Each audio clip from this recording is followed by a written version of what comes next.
Не менее ожесточенная война между Таджикистаном и Кыргызстаном ведется еще и в информационном поле. Досмотрите это видео до конца, и вы узнаете, почему Жапарову и Тошиеву выгодно создание образа агрессора и врага в лице Таджикистана. Подписывайтесь на наши обновления и точно будете в курсе всего самого актуального. Кыргызстан распространяет дезинформацию, не подтвержденную фактами, с целью создания образа агрессии в лице Таджикистана, заявляет МИД Таджикистана.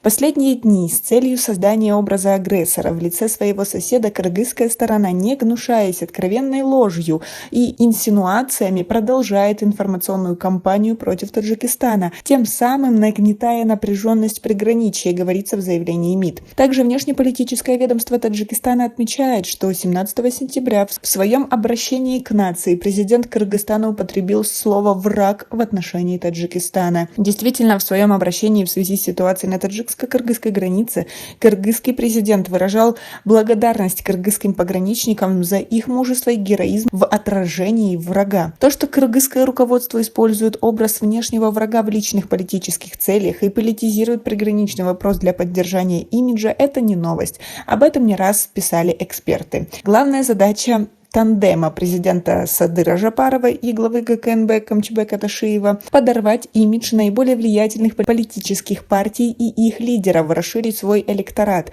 И создание образа внешнего врага в лице Таджикистана, позволяющее искусно играть на национально-патриотических чувствах кыргызстанцев – это наиболее эффективный путь повышения не только собственных рейтинговых показателей, но и политических партий, поддержавших Жапарова в ходе президентских выборов, говорил эксперт в своей статье «Почему президент Кыргызстана Садыр Жапаров вводит в заблуждение и своих, и чужих». Ранее журналист-международник, эксперт по вопросам приграничных конфликтов Нигматулло Мирсаидов. О том, что политические лидеры Кыргызстана используют политические конфликты для перенаправления внимания общественности, говорят и другие эксперты.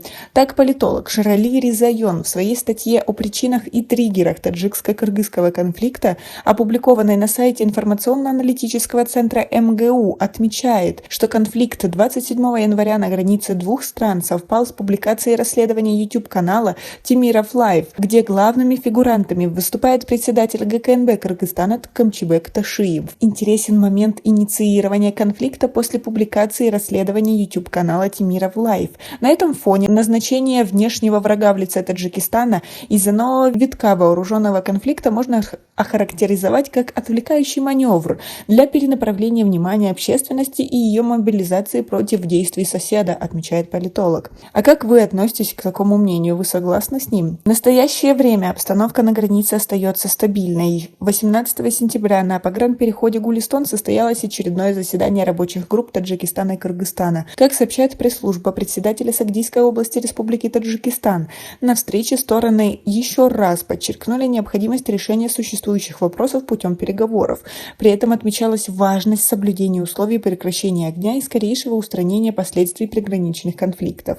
Рабочие группы согласились, что дороги должны быть открыты и движение должно быть обеспечено. В этот же день была открыта для движения транспорта дорога в Джамаат-Варух. МИД Таджикистана заявил о 28 погибших в ходе последних конфликтов на таджикско-кыргызской границе. По данным Минздрава Кыргызстана, в ходе вооруженного конфликта погибли 59 человек. 19 сентября по указу Жапарова в Кыргызстане объявлено днем национального траура по погибшим. Как вы относитесь ко всей этой ситуации? Как вы думаете, у нее будет продолжение? Свои ответы напишите нам, пожалуйста, в комментарии. И у нас пока на этом все. Оцените наше видео подпиской и лайком. До скорой встречи.